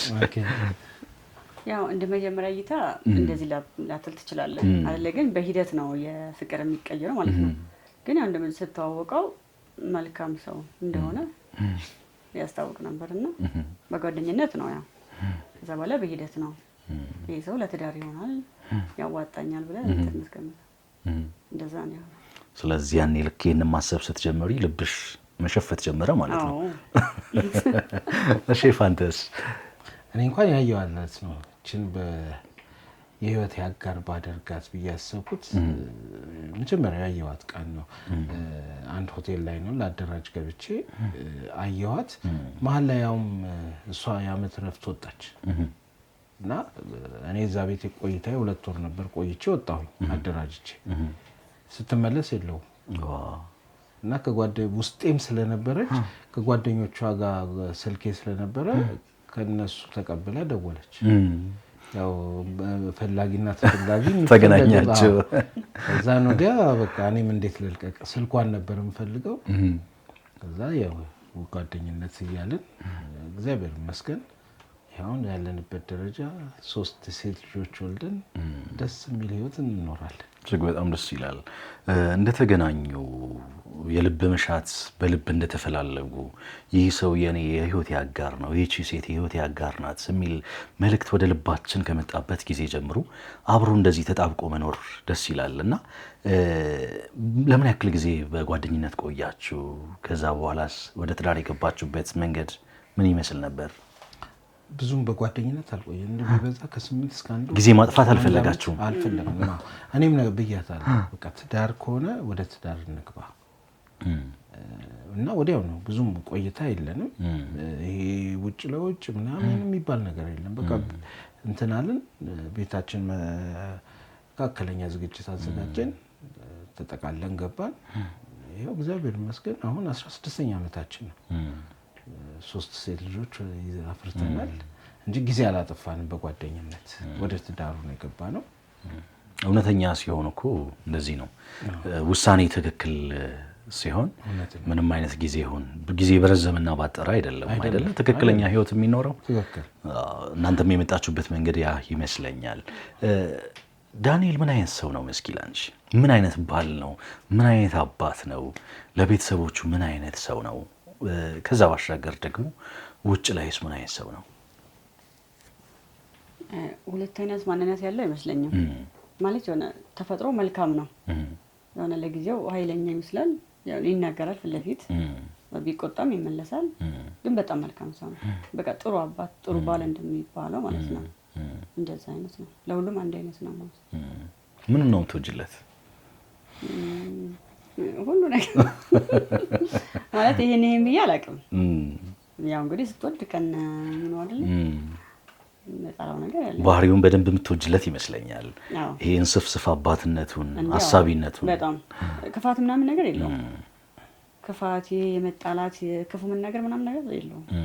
ያ ደግሞ ትልቅ ነገር ነው። እስካከበረህ ድረስ ተከባብረህ ነው የምትኖረው። ያ ነገር መልካምነት ነው። በትዳር ህይወት ውስጥ ብዙ ፈተናዎች አሉ አይደለ? ትዳር ሰው ውጭ ሆኖ እንደሚያስበው አይደለም።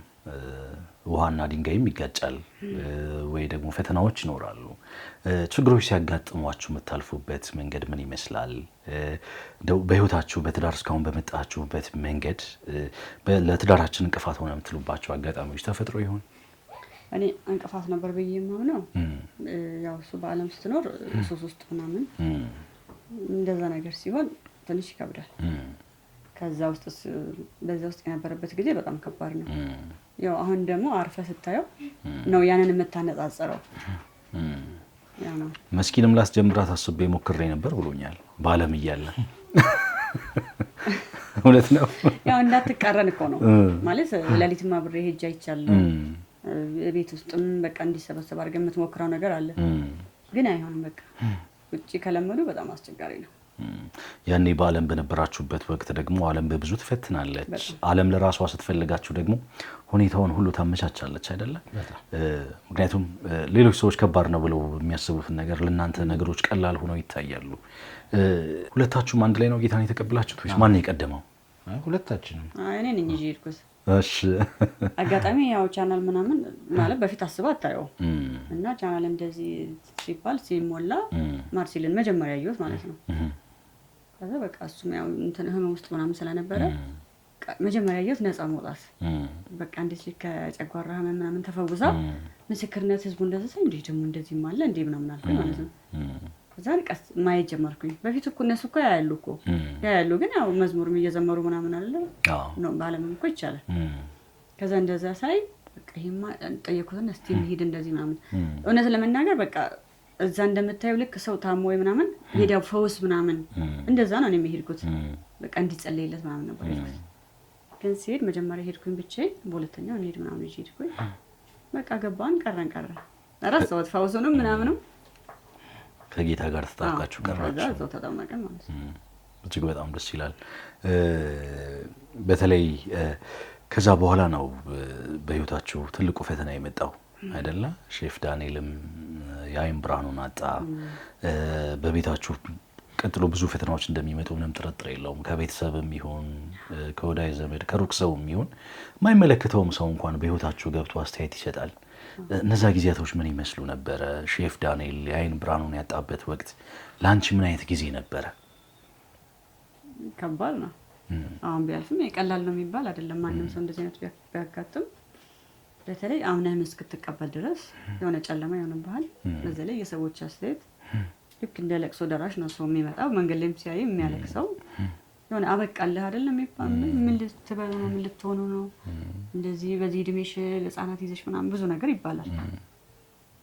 ግን እግዚአብሔር ይመስገን ግን በመሀል ጌታን ስታገኝ ምንም አይመስልም ምንም ማለት ነው። ያው በአለም እንደዛ በቀጥል ወይ እንጂ ብዙ ነገር ይሆናል ረፍት ነው። ሌላው ደግሞ ትልቁ ዲፈረንስ ከዛኛው በፊቱ ጨለማ ህይወት የተሻለ ነው የኔ አይነ ስውርነት እና ጌታ ሁሉን ነገር ያዘጋጃል። ደግሞ መልካም አባት ነው እና እሱ ስለሚያውቅ ነው ሁሉ ነገራችንን የሚያዘጋጅልን እንጂ እንደ ሰው አመለካከትና ከንፈር መምጠጥ ቢሆን እስካሁን በህይወት መገኝ አልነበረም። ግን ሁሉን አሳልፈን እዚህ ደረስን። ትልቁ ነገር ትዳር የሚጸናው በፈተና ነው አይደለ? በችግር ሰዓት ነው።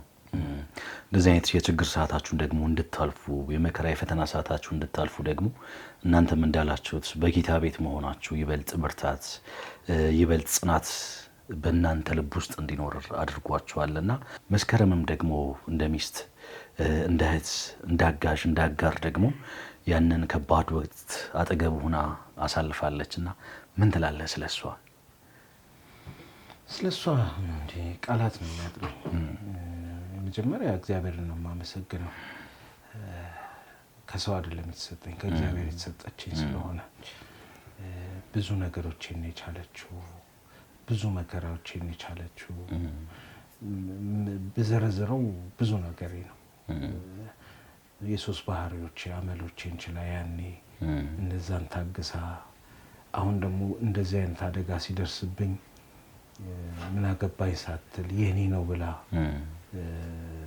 ነገኔስ ምን ብሆን ምን እንደምሆን ምን አውቃለሁ እንደገና በኔስ ቢሆን ብላ ተገንዝባ በቃ ትክክለኛ የግራ ጎኔ ጌታ ያሰጠኝ የልጆቼ እናት ውድ ሚስቴ እህቴም ሁሉ ነገር ነች እና እኔ አላቅም እግዚአብሔር ብቻ ክብር ይስጣት ሞገስ ይስጣት። አሜን።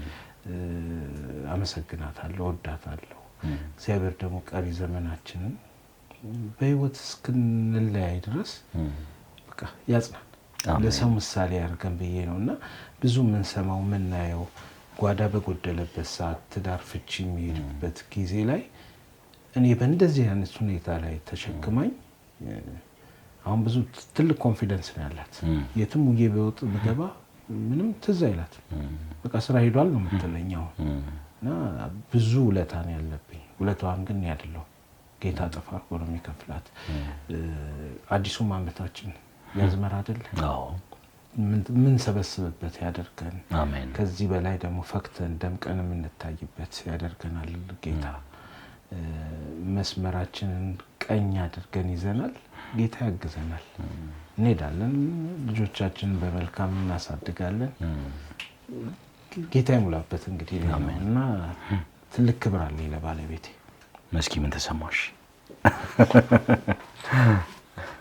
ያው እንግዲህ በትዳር ውስጥ ብዙ ነገር ያጋጥማል። ገናን ችግር ምንም ቢመጣ ያንን ተቋቁማ ማለት ነው እንጂ ምንም ሳትሆን አልጋ ባልጋ የሆነ ነገር የለም። ስለዚህ እሱ ላይ ቀድሞ ህመም መጣ እንጂ በእኔም ቢሆን እሱም እንደዛው ነው እንጂ እሱ እኮ ነው ሁሉን ኃላፊነት ወስዶ አሁን እያስተዳደረም እየሰራም ያለው ነው። በዚህ አጋጣሚ አሁን ላይ ምን እየሰራችሁ ነው ያላችሁት? አንቺስ ያለሽበት ሁኔታ ሼፍ ዳንኤልን ነው የምታገዢው? ያው ምልሽ ቤት ውስጥ ያለ 13 ልጆችን ማሳደግ ቀላል አይደለም። ትምህርት ቤት እነሱን ምግባቸውን አዘጋጅቶ መላክ ቀላል አይደለም እና ከዛ ባሻገር ያላችሁበት የስራ ህይወት ምን ይመስላል? እንግዲህ አሁን እየሰራን ያለ ነው እኔ በማገኘው የግብዣ ስራዎች ነው። ቤት ለቤት ሰዎች በሚጠሩኝ ስራ እሰራለሁ። ኢቨንቶችን እሰራለሁ። ሆቴል አደራጃለሁ። ሬስቶራንት በይበልጥ ሬስቶራንቶችን ነው የማደራጀው። እነሱን እየሰራው ነው። እሷ ደግሞ ትልቁን ድርሻ ነው ያዘችው። እኔ ውጭውን ልስራ እንጂ የቤተሰብን ሃንድል ማድረግ ልጆቹን በቃ ሁሉ ጊዜ ኔት ሆኖ ነው የምትፈልገው። ቆሽሸው ማየት አትፈልግም። ሁሉን ነገር እሷ ነች ትሪት የምታረገው። ጧት ተነስታ 11 ሰዓት ቁርስ አዘጋጅታ ምሳ ብላ ከዛ ደግሞ ከሸኘች በኋላ ወደ ትምህርት ቤት የቤቱ ስራ ደግሞ ይቀጥላል። እኔም አንድ ልጅም ነኝ አባወራም ነኝ እና ከሷ ስር ሆኜ አቅም የፈቀደውን የቤት ስራም እረዳታለሁ። እንተጋገዛለን በአቅማችን ልክ። የስራ ክፍፍል የለንም። ያው ትልቁን ድርሻ እሷን ብትወስድ ኢንካማችን ያው አሁን ባለው ነገር ላይ ነው። ግን ያው እግዚአብሔር ይባርክልናል፣ አላሳጣንም። መልካም። መስከረም ዩቲዩብ ትሰራለች ሲባል ሰማሁ፣ እውነት ነው? ቻናል አለኝ። ምግቦች፣ የተለያዩ ምግቦችን ነው የምለቅበት። ምግብ ኩክ እያረግሽ? ለዛ ነው የምሰራው። ምን ያክል ጊዜ ቆየሽ? ቅርብ ነው የጀመርኩት። እሱን ለማሳደግስ ሀሳብ የለሽም አሁን? ምክንያቱም አሁን ኒው ሚዲያ የሚባለው አንደኛው ዩቲዩብ ነው እና ብዙ ሰዎች እዛ ላይ ነው ያሉት። ከዛ ውጭ ደግሞ የገቢ ምንጭም ነው በራሱ። ምንድነው እቅዳችሁ? ሼፍ ዳንኤልስ ለምን አብራችሁ ጆይን አድርጋችሁ ይሄንን አጠናክራችሁ ለምን አሰሩ? አዎ እናስባለን፣ እቅድም አለን። ትንሽ የቦታዎች ያለመመቻቸትና የእቃ ያለማሟላት ነው እንጂ እሷ አሁን ብዙ ጊዜ ተጎተጉተኛለች። ዩቲዩብ ላይ አብረን እንውጣ ነው የምትለኝ። እሱን አስበንበታል እና ወደፊት እርግጠኛ ነኝ እንወጣለን ብዬ አምናለሁ። መስከረም ምን አይነት ምግቦችን ነው የምትሰሪው ዩቲዩብ ላይ? ሁሉንም የፈረንጅ ምግብ የምንሰራው ነው። ሁሉንም እሰራለሁ። አሁን ለበዓል ሰሞን ነው፣ ለበዓላት የሚሆኑትን ነው የምለቀው። እንደየወቅቱ ነው ሁሉንም። የዩቲዩብ ቻናልሽ ስም ምን ይባላል? በዚህ አጋጣሚ የማርሴል ቤተሰቦች እያዩ ከሆነ ሰብስክራይብ በማድረግ እናንተ ሊደግፏችሁ ሊያግዟችሁ ቤተሰብ ሊሆኗችሁ ይችላሉና የዩቲዩብ ቻናላችሁ ስም ምን ይባላል? ዩቲዩብ ስሜ አት መስኪ ኩክ ነው። እንደሱ ነው የሚለው፣ አት መስኪ ኩክ። ስለዚህ አት መስኪ ኩክ ብለው ዩቲዩብ ላይ ቢፈልጉሽ ያገኙሻል ማለት ነው። በቅርቡ ደግሞ ከሼፍ ዳንኤል ጋር አብራችሁ እንደምናያችሁ ደግሞ ተስፋ እናደርጋለን። እንመጣለን። መልካም። ሼፍ ዳንኤል እና መስኪ ደስ የሚል የትዳር ህይወት፣ የፍቅር ህይወት በፈተና ውስጥ ያለፈ ተፈትኖ የጸና የትዳር ህይወት ነው ያላችሁና ጌታ ደግሞ ይበልጥ ፍቅራችሁን እንዲያዳብር፣ ይበልጥ ፍቅራችሁን እንዲያጸና፣ ይበልጥ ደግሞ በጌታ ቤት ጸንታችሁ የምትኖሩ ጥንዶች እንድትሆኑ የኛ ምኞት ነው። አዲስ ዓመት ላይ ቆመን መስከረም 1 ላይ ሆነን ምንድን ነው እናንተ የምትመኙት በአዲሱ ዓመት? ይህንን ብናደርግ ብላችሁ የምታቀዱት ሀሳብ እቅድ ካለ እቅዳችሁን አጋሩን። ከዛ ባሻገር ሼፍ ዳንኤልን ስራህን በአዲስ መልኩ ይዘህ ለመምጣት እያሰብክ እንደሆነም ጭምር ሰምቻለሁኝና በዚህ አጋጣሚ ለሚመለከቱን ለክርስቲያን ወገኖች ማስተላለፍ የምትፈልገው መልእክትም ካለ እድሉን እሰጥሃለሁ። እቅዶች አሉኝ። ሰው ያለ ፕላን ብሎ መሄድ መራመድ የለበትም። የመጀመሪያ እቅዴ አሁን በዚህ ዓመት መማር ነው። ጎን ለጎን ደግሞ ያሉትን ስራዎችን እየሰራው ትምህርቴንም እየተማርኩ የብሬል ትምህርት መማር አለብኝ። ለወደፊት የሚያግዙኝ ነገሮች ስላሉ ነው ብዙ ነገር። ሲቀጥል ደግሞ ሬስቶራንት የመክፈት እቅድ አለኝ። ያንን ግን ያው ዘሎ እዛ ላይ ከመሄድ ከስር ያሉትን ነገሮች ማሟላት ብዙ እቅዶች አሉኝ። አነስተኛም ቢሆን ምግብ ቤት ብከፍት የሚያግዘኝም ከኔ ጋር አብሮ መስራት የሚፈልግ ሰው ካለ ትልቁንም ባገኝ ደስተኛ ነኝ እና ብዙ እቅዶች አሉኝ። ወደፊት ደግሞ ዳርክ ዘ ዲነር የሚል የራት ምሽት ማዘጋጅበት የማታ እንጀራ ብዬ አንድ ሬስቶራንት አስባለሁ ከእግዚአብሔር ጋር። ጌታ ደግሞ ያሳካልኛል። ለምንድነው ያው በጨዋታችን መሀል ስንጫወተው ማንም ሰው ዋስትና የለውም ለራሱ። ነገ ምን እንደሚደርስበት ምን እንደሚሆን አናውቀው እና ተኝተን የምንነቃው በጌታ ብቻ ነው እና እስቲ ጤነኛው ሰው እዛ ዳርክ ዘ ዲነር ውስጥ ገብቶ እንዴት ነው በጨለማ ቤት ውስጥ የሚመገበው? ራሱ እንዴት ነው የሚፈትሸው የሚል ሀሳብ አለኝ ውስጥ እና እዛ ደግሞ ጌታ ያደርሰኛል። ብዙ እቅዶች አሉኝ። ጎን ለጎን ግን እዛ ጋር ለመድረስ እዚህ ጋር ያሉትን ከስር ተሰርቼ መነሳት እንዳለብኝ መለወጥ እንዳለብኝ አውቃለሁ። በዛ ደግሞ ጥሩ ራዕይ ሰንቄ ወደ ፍሬያማ መለወጥበት ጊዜ ነው ብዬ ነው የማስበው። መስኪስ? ያው እኛም በአዲሱ ዓመት የተለያዩ ስራዎችን ለመስራት እናስባለን። ያው ሰዎች ደግሞ ስራ ሲኖራቸው ስራዎቹን ቢሰጡን በደንብ እንሰራለን። የልደትም የሰርግም ማንኛውንም አይነት ስራ ቢሰጡን እንሰራለን። መልካም። በዚህ አጋጣሚ ይህንን ዝግጅት እየተመለከታችሁ ያላችሁ የማርሴል ወዳጆች ቤተሰቦች ሼፍ ዳንኤልና መስከረምን ልታገኟቸው ስትፈልጉ ከስክሪኑ ስር ባስቀምጥናቸው ስልኮች ልትደውሉላቸው፣ ልትጠይቋቸው፣ ልታግዟቸው፣ ልትደግፏቸው ትችላላችሁ። ከዛ ባሻገርም የተለያዩ አይነት ዝግጅቶች ሲኖራችሁም እንደዚሁ እነሱ ልታሰሩ ትችላላችሁ። እናንተን ለማገልገል ዝግጁ ሆነው ይጠብቋቸዋል ማለት ነው። ሼፍ ዳንኤልና መስኪ ሁለታችሁም ተመሳሳይ ሙያ ነው ያላችሁ፣ የምግብ ባለሙያዎች ናችሁ። የማን ሙያ ይበልጣል አልልም መቼም፣ ግን ማን ነው ጎበዝ? ያው በኤክስፒሪየንስ ከሆነ እኔ ልበልጣት እችላለሁ፣ ግን በሙያም እሷም ጎበዝ ነች። ምንድነው የኛ ሙያ ሁልጊዜ አፕዴት የሚደረግ ሙያ ነው። በአንድ ቦታ ላይ የሚቆም ነገር አይደለም። ተማርኩት ዛሬ ብለህ የምታቆመው አይደለም። ሁሌ ፈጠራን የምትሰራበት ታሻሽልበት ነገር ነው እና እሷ ደግሞ አሁን ለዩቲዩብ ስትል ብዙ ነገሮችን ትሰራለች፣ እኔም እሰራለሁ። የእድሜ ልዩነት ካልሆነ ሁለታችንም ጎበዝ ነን። ምን አይነት ምግብ ስታበስል ነው አንተ ደስ ብሎ የምትበላው ወይም ደግሞ መስኪ ብታበስልልኝ ብለህ የምታስበው ደስ ብሎ የምትበላው በተለየ መልኩ የምትወድላት የምግብ አይነት? እኔ በስፔሻል የምወዳቸው ምግቦች ወደ ትራዲሽናሉ ነው። ወደ አሁን ጎመን፣ ምስር ምናምን እኔ በጣም ነው የምወደው። ወደዛም ነው የማድለው። የምሰራውም ስለሆነ ይሁን አላውቅም፣ ግን ሰው ደግሞ ሰርቼው በበላ ደስ የሚለኝ የሮስትድ እና የሳላድ ነገሮች በጣም ደስ ይለኛል። መስኪ ስትሰራው ደስ ይላል? እሷ ነው የሷን ነው ብለህ እሷ ስታዘጋጅ ለምትወደው? አዎ ደስ ይለኛል። የናሽናል ዲሾቿን ቆንጆ ነው፣ ወዳቸዋለሁ። ዶሮ ወጥም ስትሰራ ግን በተለየ የምትለውን አንድ ገለጽልኝ። ዙሪያ ጥምጥም መሄድ አይቻልም። ዶሮን እወዳለሁ። እሺ ዶሮ ወጧን በጣም ነው የምወደው። መልካም። መስከረምሳ እሱ የሚሰራው እሱ ከሚሰራው በጣም የምትወጅለት ወይንም ደግሞ ሼፍ ዳንኤል ሰርቶልኝ በበላው የምትይው አይነት ምግብ ምንድን ነው? በቃ ዛሬ ይሄንን ያዘጋጅልኝ ከሱ ስራዎች ውስጥ የምወደው ይሄንን ነው የምትይው የምግብ አይነት?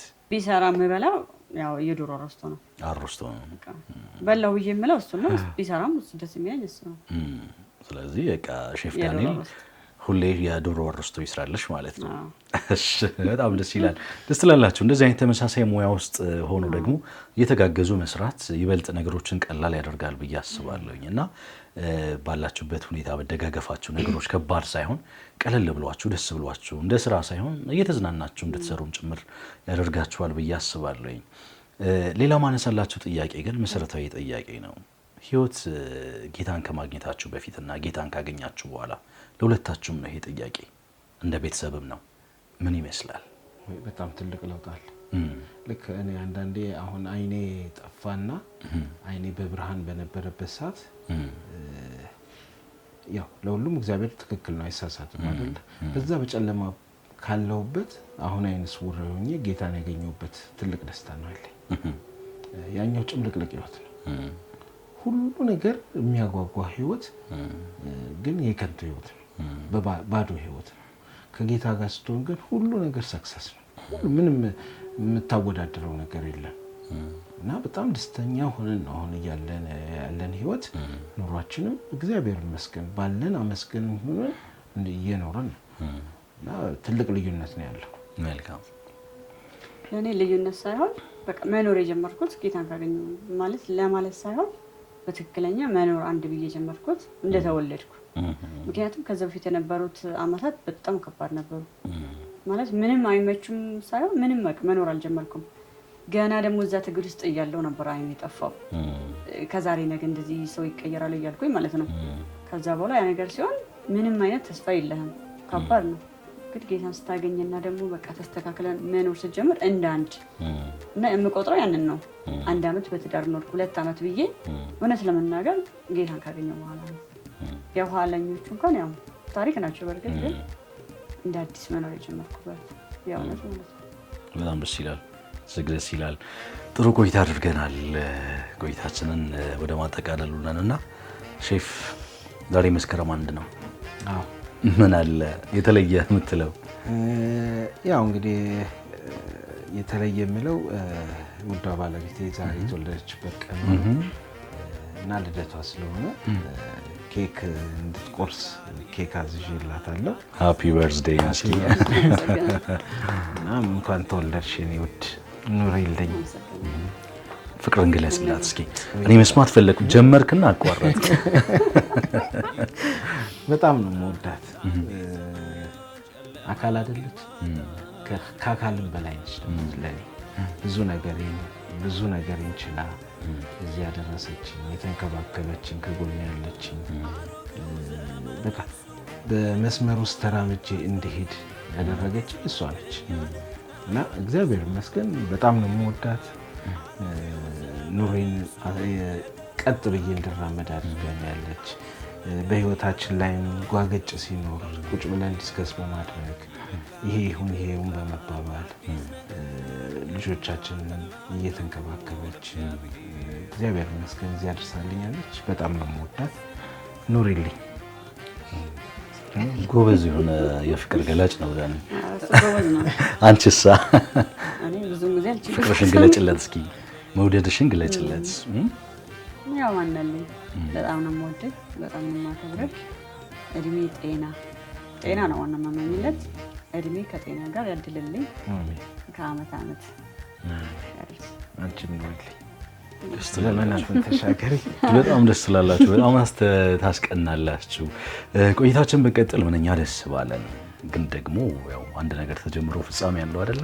ፍጻሜው ላይ ደርሰናል። ከዛ በፊት ግን ሼፍ ዳኒ የተዘጋጀ ኬክ አለ። ዛሬ መስከረም ልደት ነው፣ መስከረም 1 ላይ ብሏልና ከመስከረም ጋር ሃፒ በርዝዴይ ብለን ኬክ እንቆርሳለን። መልካም አዲስ እያለን ደግሞ መልካም ምኞታችንን እንደዚሁ እንገልጽላቸዋለን ማለት ነው። ብርሃን ይወለዳል፣ ምድራችን ይሞላል፣ በአዝመራ በፍሬ በእልፍኛችን ደስታ ይሆናል። መስከረም 1ና መስከረም ዛሬ መስከረም 1 ላይ ነን እና ምንድን ነው ያለው ግጥምጥሞሽ? ወደ መጨረሻው ቆይታችን እየመጣን ስለሆነ ነው። እና የተወለድኩበት ቀን ነው። እንኳን ተወለድሽልን። ሃፒ በርዝዴይ። እንደው መስከረም 1 ላይ መወለድ የተለየ ስሜት አለው። ምክንያቱም አዲስ ዓመት ስለሆነ ልክ አዲስ ዓመት የአዲስ ዓመት የመጀመሪያው ወር የመጀመሪያው ቀን ላይ ነውና የተለየ ስሜት ይኖረዋል ብዬ አስባለሁ። ሁሉም ሰው ስለሚያከብረን ሁሉም ያከብረዋል። ውጭ ቆጣቢ ልደት ሁሉ በተዘጋጀው ነው የሚከበረው። ዛሬም ያው ኬክ አዘጋጅቼላታለሁ። ዋው! ስለዚህ ኬክ ቆርሰን ነው። አላወቀችም ይመስለኛል አይደል? መረጃው አልነበራትም። ይምጣ እስኪ ኬካችን የት አለ? እናንተም ይዛችሁ መጣችሁ። የእናንተም ቆርሰን መልካም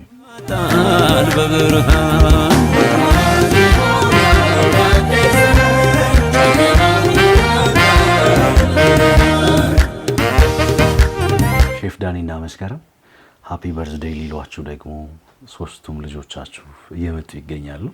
ከነሱ ጋር ደግሞ አብረን ኬክ እንቆርሳለን። በድጋሚ መልካም ልደት ለባለ ልደቷ፣ መልካም አዲስ ዓመት ደግሞ ለሁላችን። ሃፒ በርዝዴይ። ዘመን እርሱ የቀሩን አታስታውሱ፣ አዲስ ነገር ያደርጋል እርሱ ፈጥኖ ይበቅላል አዲስ ነገር። ይህማ ቀላል ነው ለእግዚአብሔር።